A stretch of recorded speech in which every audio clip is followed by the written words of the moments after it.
All right. So good evening, everybody. And the parasha this week is Yitro. And it is, of course, the parasha that contains the Ten Commandments. But interestingly enough, it begins with something else. And um, because the parasha is, named after the first significant word in the parsha, so it begins with Yitro. Yitro, in English, is usually known as Jethro, and he was Moses' father-in-law, and he was the first management consultant. He saw Moses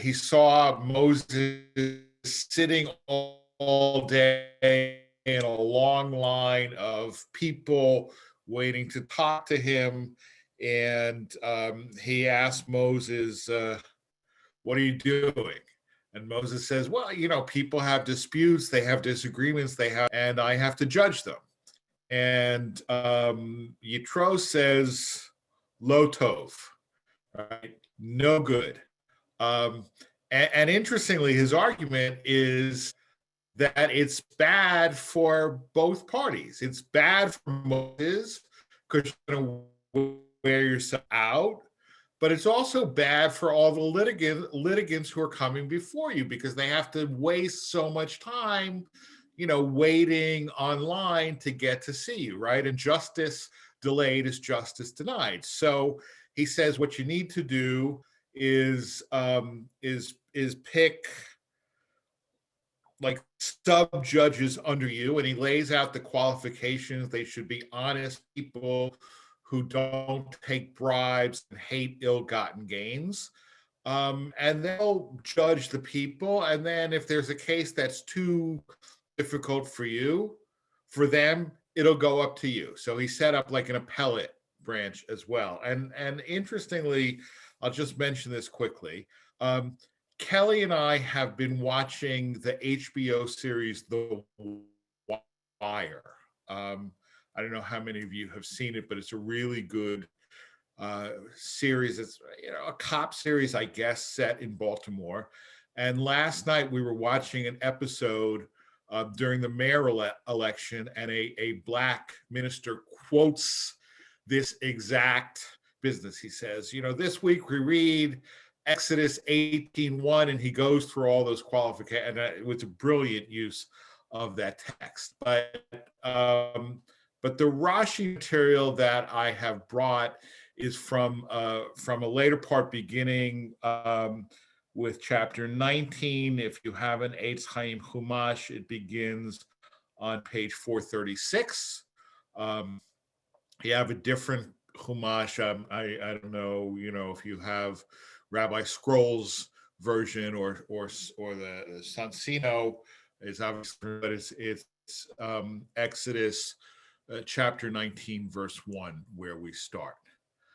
Okay, and so this is the beginning of the story of the revelation at Sinai, or what's called in fancy academic theological language a theophany, right? Theophany means an appearance of God, right? So the theophany at Sinai, B'chodesh hashlishi litzeit b'nei Yisrael mi'eretz Mitzrayim b'yom hazeh ba'u midbar Sinai.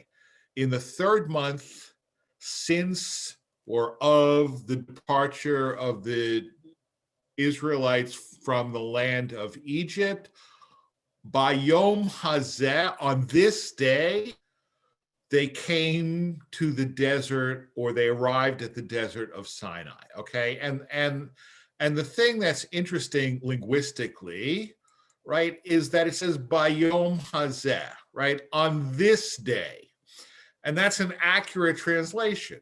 Right, but then you would never say that, right, in English. If you were describing an event that happened in the past and you were giving the date, you wouldn't say on this day it happened, right? What would you say?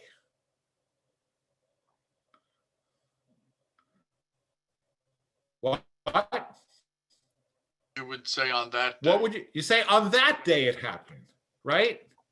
On that day, not on this day, right? And the same in Hebrew is kind of noticeable. So you know that Rashi is going to have something to say about it. It actually has two things. Bayom hazeh barosh chodesh, okay, on Rosh Chodesh, on the new moon. So in the third day, but it's the first day in the third month, but it's the first day of the third month. But that's not what he's really interested. Lo hayat tzarich lichtov ela bayom hahu, right? Why does it say bayom hazeh? It should have said bayom hahu, right? On that day, right? Mahu bayom hazeh. What does it mean on this day? Sheyihu divrei Torah chadashim alecha keilu hayom nitanu. That the words of the Torah shall be new to you as if they were given just this day, right? In other words, anybody want to expand on that a little bit, explore what Rashi's saying here? Right? Anyone? Right? We have a reading in the Friday night service, one of those interpretive English readings. It's been a while since we used any of them, so I don't remember them as well as I used to, right? But it says something along the lines of each day the Torah is given anew, right? If we choose to accept it, right? And so Rashi says that's what it means. In other words, it's not talking about something that happened in the past. That would be Bayom Hahu, right? It's something that happened, it's happening now. Revelation is not an event that took place in the past only.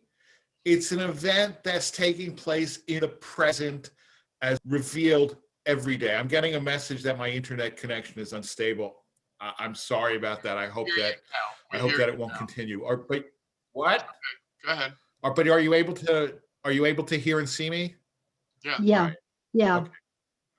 All right.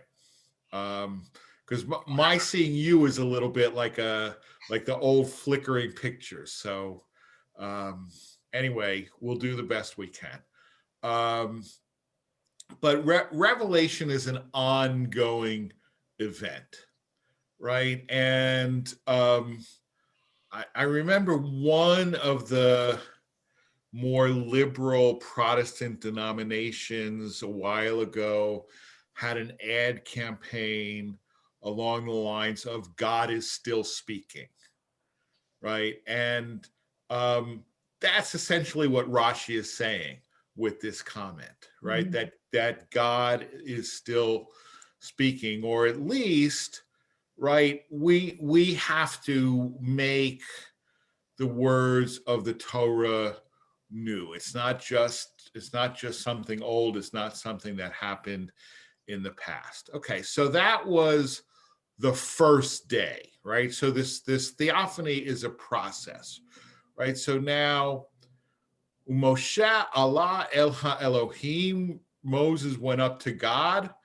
Vayikra Elav Adonai min Hahar, and the Lord called to him from the mountain, Lemor, saying, Ko Tomar Levet Yaakov, thus you shall say to the house of Jacob, V'taged Livnei Yisrael, and tell the sons of Israel. Okay, now, one thing that, well, again, let me ask, is there anything that jumps out in this verse?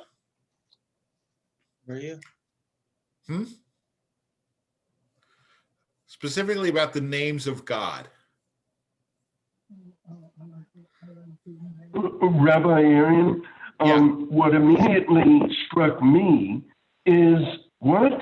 house of Jacob, sons of Israel. No, no, no, no. It should be simply the house of the sons of Israel, because at this point, Jacob and Israel are one and the same, aren't they? Correct. Yeah, they are. They absolutely are. What Right. what you're looking for? What you're looking for is that Elohim versus Adonai. Yeah. Right. Right. And that's right. I mean, right. It changes God's title literally mid-sentence, right?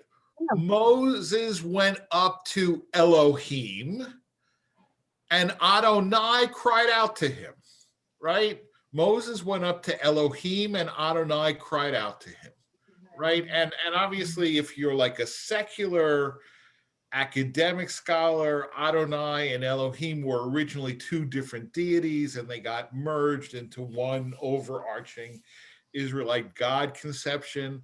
Obviously, Rashi's not going to go that far, but even for Rashi, right, Adonai and Elohim represent different aspects of God, right? They represent different aspects of God.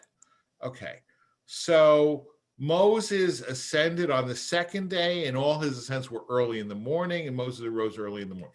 All right, so this is day 2. He's giving you the chronology. Okay, so shall you say with this language and in this order, right? So he's not giving Moses sort of general directions. He's giving him, the exact words that he should use. The house of Jacob. All right, these are the women. Okay, and that's a sort of standard rabbinic understanding, right? I mean, what is the sort of network of ultra-Orthodox girls' schools? Anybody know? No. Barnaby.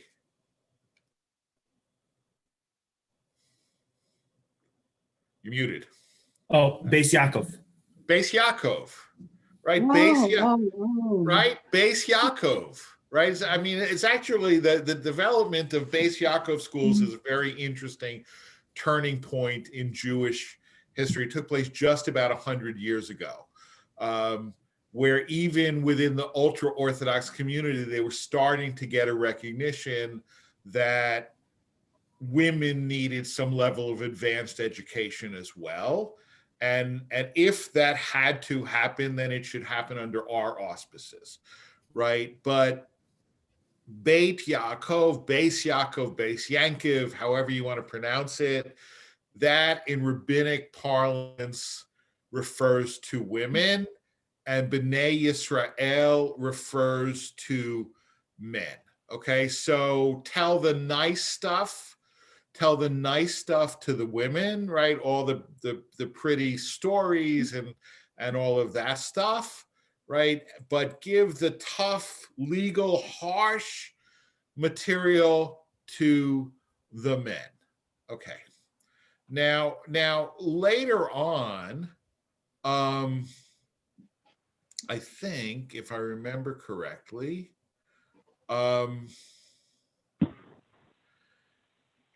he does point out, but maybe we'll find it. Maybe we won't. I don't want to waste time looking for it. But generally, in rabbinic understanding, Elohim refers to the God of judgment, and Adonai refers to the God of mercy.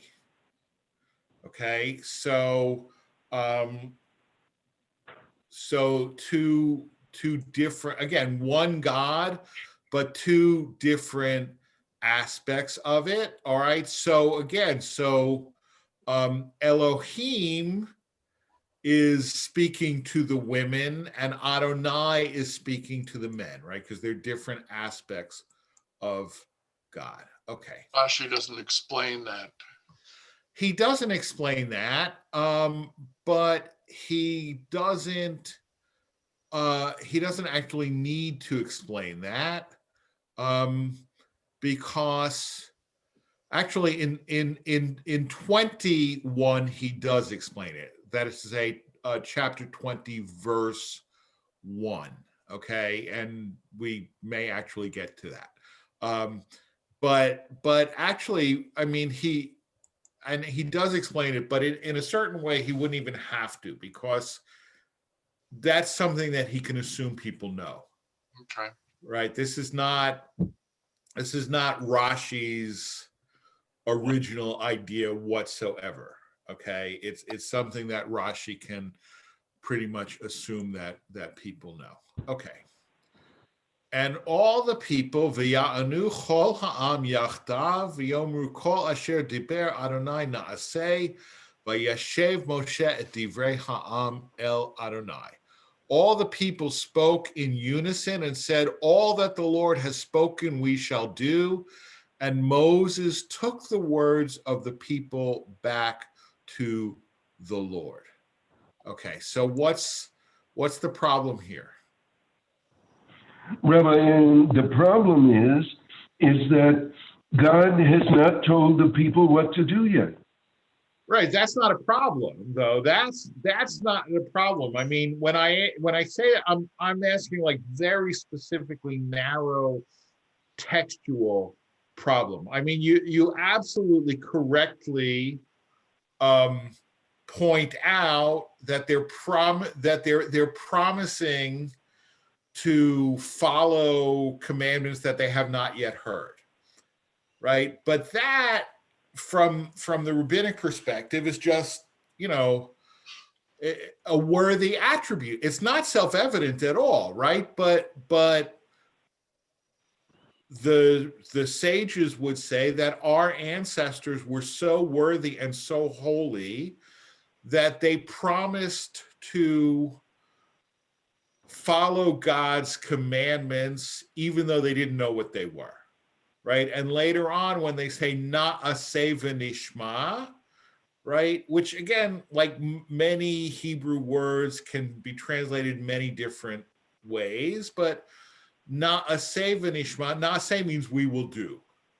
Nishma could mean, but it is generally one way that the rabbis understood it is we will do and we will understand. Okay, which is very, very countercultural. I mean, if I had $1 for every Jew who told me over my 30 plus year, I will do it as soon as I understand it. Right? I will do it even though I don't understand it. No, that's the point. I will do it even though I don't understand it. That's the na'aseh v'nishma, right? And that's what they said at Sinai, right? And then the traditional answer is you won't understand it until you start doing it, right? And there's actually a lot of wisdom in that. There's actually quite a lot of wisdom in that. But that's exactly what they said at Sinai. We don't have to wait, we don't have to wait until we understand it. Not only do we not have to wait until we understand it, we don't even have to wait until we know what it is, right? God's going to tell us and we're going to do it, right? Very, very simple, very simple. That's the first and last generation of Jews that ever said that. Right. But what Rashi is saying is, but why did Moses have to feel obligated to carry the message back to God? God heard it. Right. I mean, it's like, if God is, right, omnipotent, omniscient, right, especially omniscient in this case, right? God is, right, God, it's like, like you tell me something and then I go tell God, right? Like God's not going to know it until I tell God what you said, right? I mean, God knows what the people said, right? But it comes to teach you etiquette from Moses, right? He didn't say, since he who sent me knows, I do not have to reply, right? You have to be polite, right? If somebody right? If somebody asks you, right, somebody sends you an email, you should respond to it, right? Somebody asks you to convey a message, convey the message, right? And don't say, oh, oh, surely he knows, right? I don't need to convey the message. Convey the message, just be polite, right? So they learned, this came to teach you, proper behavior. Okay, so Moses brought the people out toward God from the camp, and they stood at the bottom of the mountain. Okay, towards God. All right, so now these two comments are interrelated, okay? And I don't want to explain too much because I don't want to ruin it. Okay. Towards God. This expression tells us that the Shekhinah came out toward them like a bridegroom going out toward a bride. This is the meaning of what is stated. The Lord came from Sinai, and it does not say came to Sinai. That's later in Deuteronomy, right? But, right, at a wedding, right, the bridegroom comes out towards his bride, right? I mean, the father or the parents escort the bride in, right? But at a certain point, they go to a certain point, and then the bridegroom comes out to meet his bride and escort her to the chuppah, right? So that is, according to Rashi, exactly what's happening here, right? It is a wedding, right? Who is getting married?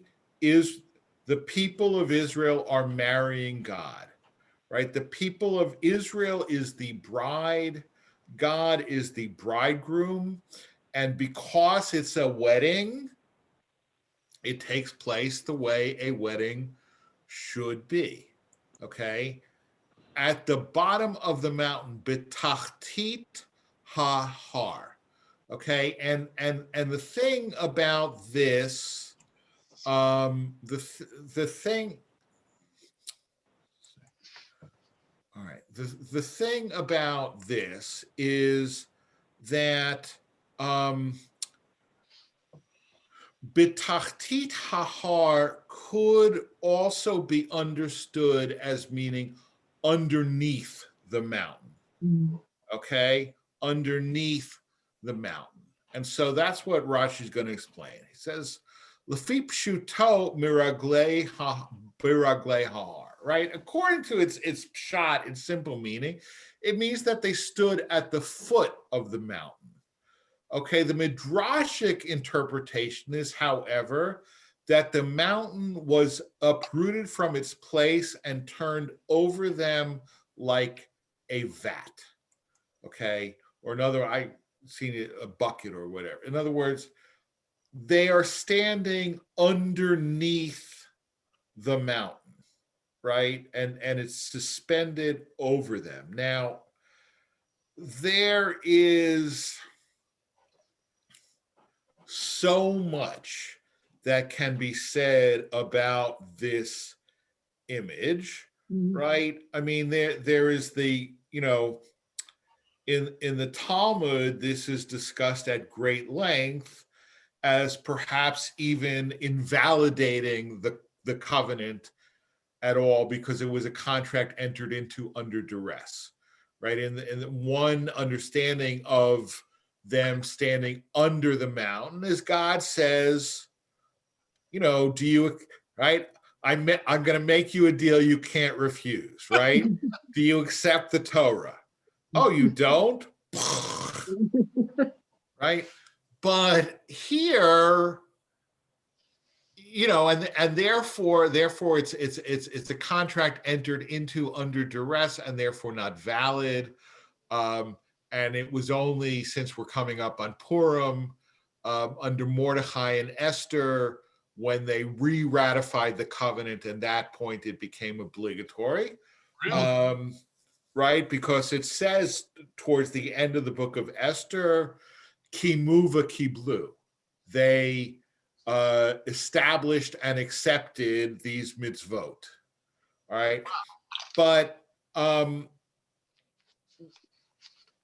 when you combine this comment with the previous comment, what does that mountain symbolize?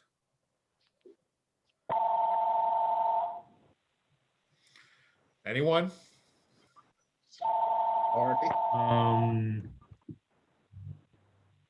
Oh, Say coercion. No. Rashi's going for a different metaphor all told. All right. If let me, and I know sometimes I'm saying like, guess what I'm thinking. I know that, right? But Yeah. but if in the first comment, Rashi says the Shekhinah, God went out to Israel like a bridegroom goes out to his bride, then in that same metaphor, the mountain is Ukupa. Chuppah. the chuppah. The mountain is the chuppah. Mhm. The mountain is the chuppah because it's a wedding, right? I mean, so Rashi's not at all, because they're standing under the mountain, so the mountain is the chuppah. Okay, that Wow. other metaphor. I mean, I just brought that in. I mean, Rashi certainly knows it. It's in the Gemara, but I don't think that that's what Rashi is hinting at with this. In fact, it would be the opposite of the point that Rashi's actually trying to make. Okay. And The just sound of the shofar grew increasingly stronger. Moses would speak and God would answer him with a voice. Okay. So here I'm not going to read through it word for word, right? But in the first comment, what Rashi is saying is that when you blow a shofar, because this is the sound of a shofar, right? The shofar is growing increasingly stronger. When you blow a shofar, and Mike, you blow shofar, right? Does the sound that you're making get stronger the longer you blow it? but Rashi is arguing no. I mean, I read that and I kind of questioned it, but for sure depending on, like when we do it on Yom Kippur, Right. when we blow it until we can't, and then the sound dies down. That's the moment that Rashi is speaking to, Correct. not necessarily a tekiah. Right. No, but it says that the sound of the shofar, It wanes when you're running out of breath. right, it wanes, but for God it constantly grew stronger. Right? Why at the beginning was it weak? So that their ears would become accustomed to it. Sure. Okay. You introduce it softly and gently. Okay. Moses would speak and make the Decalogue heard to Israel. Okay. Now, right, so God speaks to Moses, right? And Moses speaks to Israel.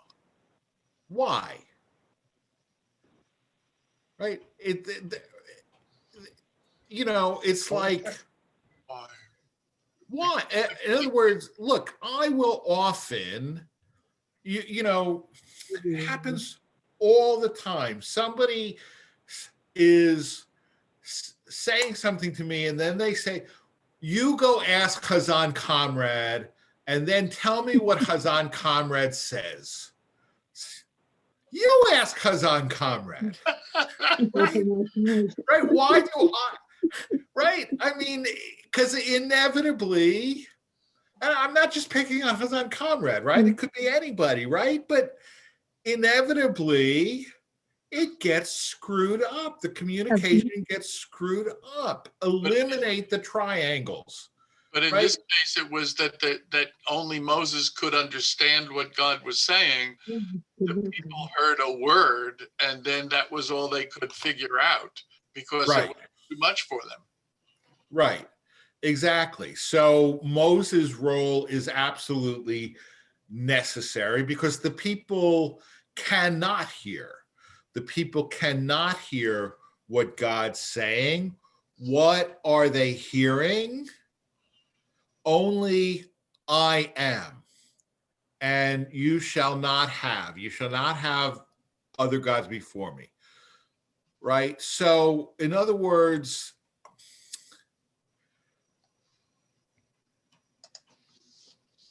this, according to this Rashi, and there's even elsewhere where it says the only thing that the people heard at Sinai was not even the word I am, Anochi, but the first letter of the word Anochi, which is a what? Aleph. What is the sound of an aleph? Silent. It's silent, right? So, in other words, the people at Sinai did not hear words, right? What they did is they heard in the sense of perceived, understood, not literally hear, like the sense of hearing, right? And sometimes people say, you're not hearing what I'm saying. Well, yeah, I am hearing what you're saying, but I'm not understanding it, right? Or I'm understanding it, but I'm not agreeing with it, or whatever, right? So, and that's why I use the term theophany. In other words, the content of the revelation that the Israelite people got was not words. It was, I am. I am God. I exist. Anod, right? There is none else, right? And that's, this is radical stuff, okay? And I don't know how far Rashi would push it, right? But when people get into this, was the Torah literally revealed word for word at Sinai or not? I'm not interested in that. It's completely unimportant, right? Because the Torah itself never makes that claim. The Torah never makes that claim that it was revealed word for word literally to Moses at Mount Sinai. Never makes that claim. That's a much later claim. But the one instance that we have of the entire people being addressed, it's not verbal, right? It is simply the existence of God, right? And so it became necessary for Moses to speak because the people didn't hear anything. They only perceived the existence of God, right? And then God would assist Moses by making his voice strong and audible. I think I stepped on somebody. Somebody want to say something? Oh, just a question. Yeah. So, yeah. To me, this is like one of the most fascinating moments in the Torah because it's obviously one of the most important moments, and yet it's not written in declarative sentences. It's not. You would think that, or one might think that the message at this moment would be clear as a bell, and it wasn't. So I understand that the Hebrews at the base of the mountain were overwhelmed, and so what they heard was almost irrelevant to what they were experiencing. I wondered that do the other in the Talmud, are there other commentaries on what's going on here? Yeah, there's tons of it. And even this whole passage itself. I mean, we're not reading, but if you read, if you read, in fact, I took, it was unfortunately years ago, but an online class. I had a 2-year fellowship from JTS, and as part of our fellowship, we had an online class with Professor Benjamin Summer of JTS. Some of you heard him speak Slichot. He was the scholar in residence at B'nai Shalom when we did our joint Slichot a few years ago. But he sat down with us and said, because there's all this going up, coming down, going up, coming down. At one point, Moses goes up, and as soon as he gets there, God says, go down and tell the people not to come up. Right. And Moses said, well, they can't come up. They know that they're not, but there's a lot of going up, and you try to chart it out, and it's impossible to figure out what's going on here, right? And so, a certain sort of less pious approach to the text would say it's impossible to chart out what's going on here because it was different authors writing different things and so on and so forth, right? But, Professor Summers' point, and I agree with him, is even if there were originally different authors or different sources, the Torah as redacted is a literary work, right? And whether it's an author with a capital A or an author with a small a, right? Professor Summer says it's meant to be confusing because it's replicating the experience, right? I mean, when we read it, we're replicating the experience, and it's meant to be confusing because the experience, like you said, Mike, is disorienting, right? The experience of encountering God is disorienting, and the text tries to create that experience of disorientation in the reader as he or she is reading it. And I think that there's a lot to be said for that text. Okay, but so here, so Ya'anenu v'kol, right? God would answer him with a voice, right? And again, this depends on a very close and narrow reading of the text. But Rashi says it doesn't mean that God answered him vocally.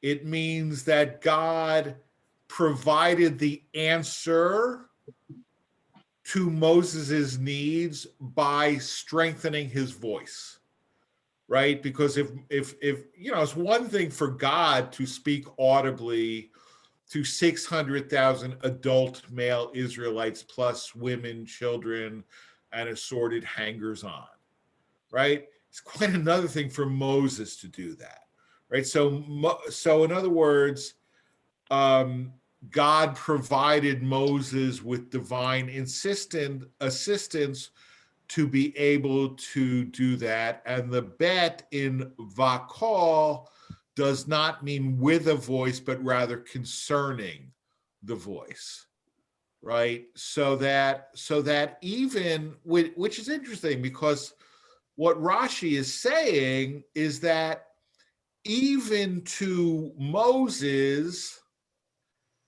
God did not speak verbally, right? The words were perhaps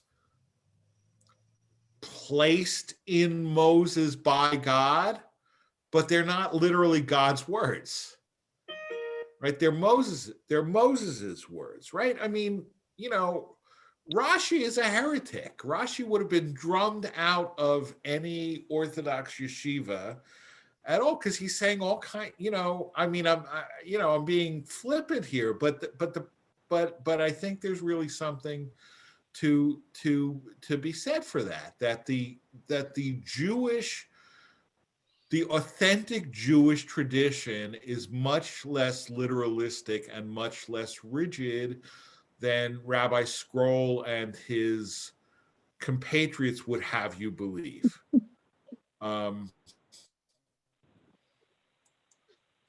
Anyway, so now here's the part about the name Elohim. Yidaber Elohim et kol hadvarim ha'ele lemor. God spoke all these words, lemor, saying, all right, God spoke, Elohim. The word Elohim always means a judge. Okay. All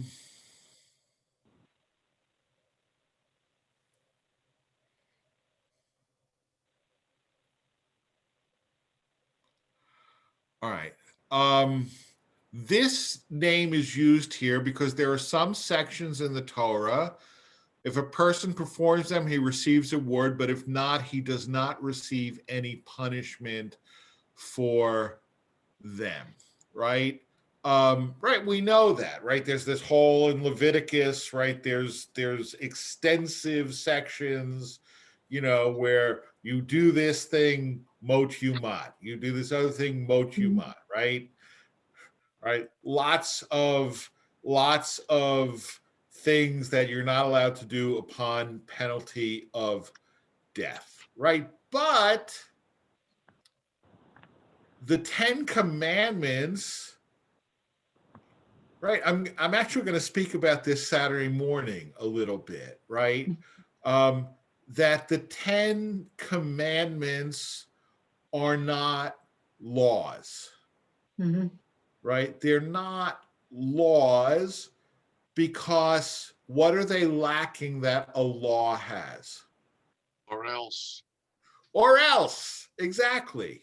There's no or else, right? I mean, the only there's a positive or else, right? Honor your mother and your father that you may live long, right? But it doesn't say,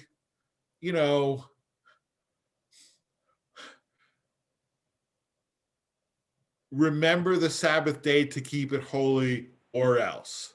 Thou shalt not murder, or else. Thou shalt not steal, or else, right? They're not laws, they're simply statements, right? They're simply statements. And so, since the 10 Commandments don't actually contain any or else clauses, you might think that they're essentially optional, right? Or they're Rabbi, excuse me, is that different from the rest of the 613 commandments? I mean, would you say that the others all have under punishment of clauses? They don't all, but they don't all, but many of them do. Yeah. Right? And the point is that there's none of that in this entire section. Right. Right?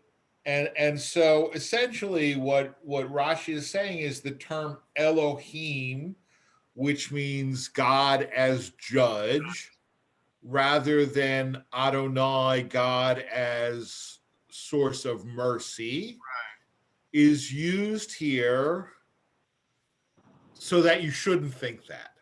So he's right. So that you shouldn't think that these are the 10 suggestions, he's saying, right? Or the 10, You say that. the 10 nice things that you might think about doing should you find that they add meaning to your life, right? They're not that. He's saying these words staring longingly at your kneecaps. Holding a mountain above your head. Exactly. Right. But but that's what, because one of the things that you notice about this parasha is that, look, there are huge sections of the Torah which refer to God only as Elohim. And there are huge sections that refer to God only as Adonai, Mhm. right? This parsha refers to God as Adonai and Elohim, and switches in mid-sentence. Right? It switches in mid-sentence, and that is noticeable. And therefore, that specifically in this narrow section of the Ten Commandments, it says Elohim and not Adonai. Right now, do I know that the author had that in mind at the time that the text was? I do not, right? But, for us,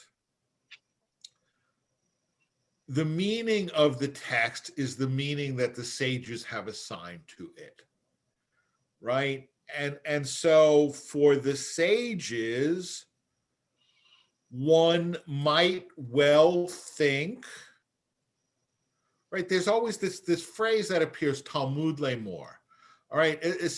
Talmud Lomar, rather. Essentially, this kind of formulation is, if you read this without my guidance, you might erroneously reach the following conclusion. Therefore, I am going to head that conclusion off at the pass and tell you that it doesn't mean that, and how we know it doesn't mean that. Right? And you might look at the Ten Commandments and say, well, in all these other places, there's punishments and so on, and here there's none of that. So clearly, they're not the 10 commandments, they're just the 10 suggestions. And Rashi says, I understand why you might think that. And the Torah understands why you might think that. And therefore, to prevent you from falling into that false conclusion, the Torah uses the word Elohim and not Adonai. Because Elohim is the God of justice, right? And we have, in the Yom Kippur liturgy, right, there's a description, right, that at the beginning of the 10 days, right, the Aseret Yemei Tshuva, God sits on the throne of justice, right? And the whole purpose, right, the whole purpose of all our prayers, and the shofar in particular, is to cause God to get up from the throne of justice and schlep himself over to the throne of mercy, right? Because if God stays on the throne of justice for all 10 days, we're cooked. We are doomed, right? So we have to get God to go to the throne of mercy. And these two attributes are represented for the rabbis, by the two different divine names, Elohim and Adonai. Cool. Okay.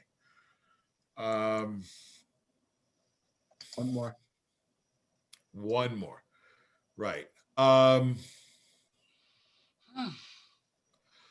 All of these words, et kol hadvarim ha'ele, right? This teaches us that the Holy One, blessed be He, said the 10 commandments in one utterance, right? Because all that they heard was Anochi, right? Something that is impossible for a human being to say If so, why does the Torah say again, I am the Lord your God, and you shall have, because he later explained each statement of the 10 commandments individually.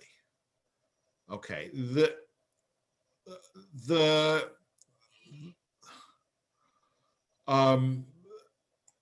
idea here is that the divine way of speaking is not the same as the human way of speaking. And if we had more time, we would get to that later, right? I know I've explained this at least once before, right? In Lachadodi, right, we have that phrase Shamor v'Zachor b'dibur echad, right? What does that mean? Right? Because you have two different versions of the 10 commandments, right? In Exodus, it says, Zachor et Yom HaShabbat, remember, Zachor. In Deuteronomy, it says, Shamor, observe, right? Well, see, now we're caught up right? The rabbis are now caught up in a problem that they created for themselves, right? They created for themselves by insisting that the Torah is like literally word for word what Moses received, right? If it's literally word for word what Moses received, then in Exodus it says Zachor, but in Deuteronomy it says Shamor. Which one did God say? Both. Both. How is that possible? Well, but Shamor because v'Zachor b'dibur echad. all the groundwork is laid for the fact that nobody heard but the first word anyway. Right. And then there became this noise, and Moses is telling the people what the noise was, Right. and it was not just this or just that. Right. Okay. I'm going to go on to one more. You could look at the Rashi 8 where it talks about Zachor and Shamor v'Zachor, but Okay. we don't have time, so I'm just going to go to the next one. Lo yihyeh lecha Elohim acherim al panai. Okay, you shall not have other gods in my presence. Right? That's at least what the Hebrew like literally means. Elohim acherim would mean other gods, right? But so why was it says you shall not have? Okay, why is that necessary? Since later on it says you shall not make for yourself, right? Lo ta'aseh lecha pesel, you shall not make any graven image, right? So you might again, right? We have another Talmud Lomar here, right? You might think that you're not allowed to make a graven image, but if you happen to have a graven image that's from before, right? That you made before you received this commandment, then you could keep it, right? But no, right? You shall not have, right? You shall not have, not just you shall not make. Okay, Elohim Acherim. All right, which here translates as the gods of others. Let me look and see.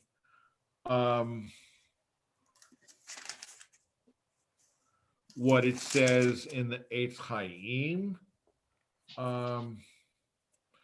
You shall have no other gods besides me. Okay. All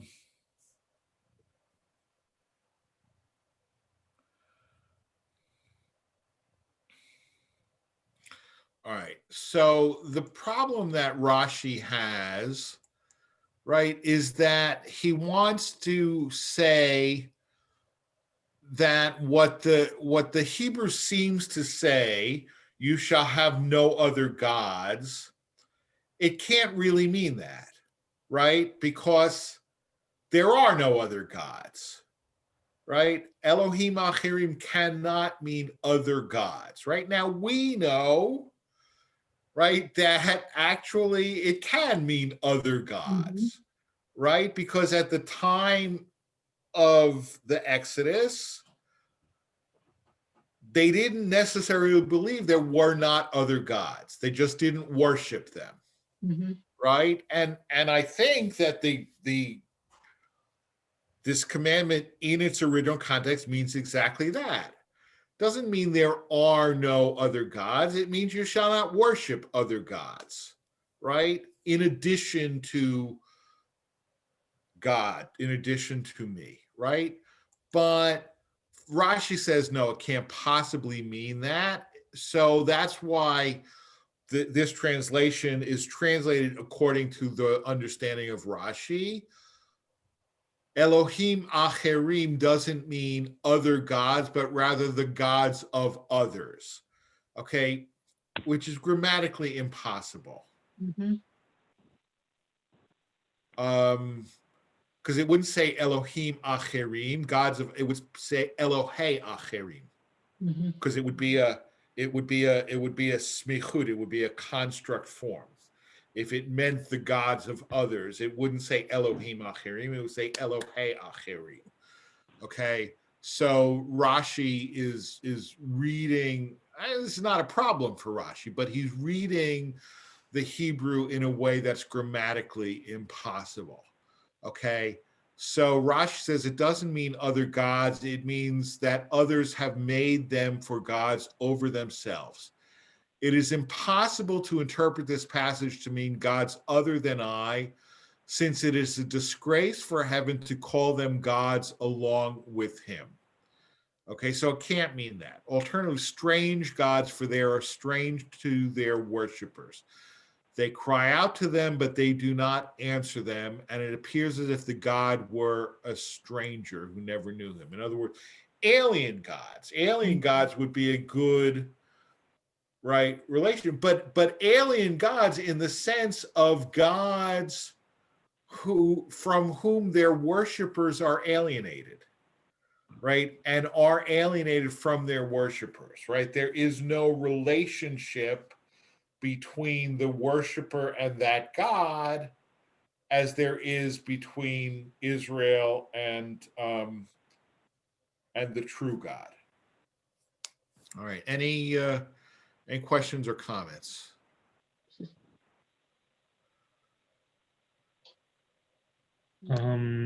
Just wanted to go back to the part about the chuppah, and I've the many years that I've gone through the Jewish education system, I have never once saw the upturned mountain or the mountain atop the people as anything but a message that was designed to instill fear. Right. And to see this change of it's really the opposite. It's really just first of all, it is revealing into the mindset of those people who would say, proliferate that kind of fear-based mindset, but also I'm definitely not going to look at the same text, with that kind of, the same attitude ever again. Just saying. Well, no, thank you for saying that. I mean, I think you're right. Look,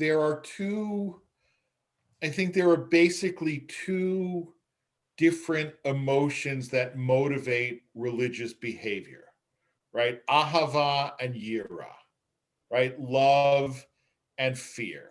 And I think in a lot of the Haredi world, it's yira, right? I don't want to say all of it because certainly, you read, Sfas Emes or so, there's a lot of ahava in the texts, but I don't know how much ahava there is actually in the life or how in the educational system, right? It's mostly yira. Okay. The other thing is that I want to say, look, because I have some degree of background in this particular area of the interplay between Judaism and Christianity, right? And how Christian ideas have caused natively Jewish ideas to be muted, right? And this metaphor of God as the groom and Israel as the bride, right? Which is, of course, the traditional rabbinic understanding of Song of Songs, right? That it's a love song, but who is the male lover? God. Who is the female lover? Israel, right? But this metaphor is picked up incredibly strongly in Christianity, where God is still the groom, but the church is the bride. Okay. And Bernard of Clairvaux gave, dozens or hundreds of sermons on the Song of Songs, right? He agreed with I think it was Rabbi Akiva, who said that it's Song of Songs, Kodesh Kodeshim. It's the holiest book in the Bible, but they understood it differently, right? And I think because that metaphor of God as the groom and the church as the bride is so strong, even though they got it from us, right? We muted it because we didn't want to sound like them. Right, which I think is a detriment. When we mute our own natively Jewish ideas because they sound too Christian, we wound ourselves, I think. Right, and the idea that there's a covenant, that we are married to God and we serve God out of love and not out of fear. Look, I mean, I think that's what speaks to most contemporary American Jews. I mean, I think it's the only way to speak to American Jews who are not Orthodox, I think. And so I thank you for that comment. It gives me hope that I'm actually doing something here. So I appreciate it. Okay. Lila Tov, folks, and Shabbat Shalom. Laila Tov, Shabbat Shalom. Shabbat Shalom. Yeah. Shabbat Shalom.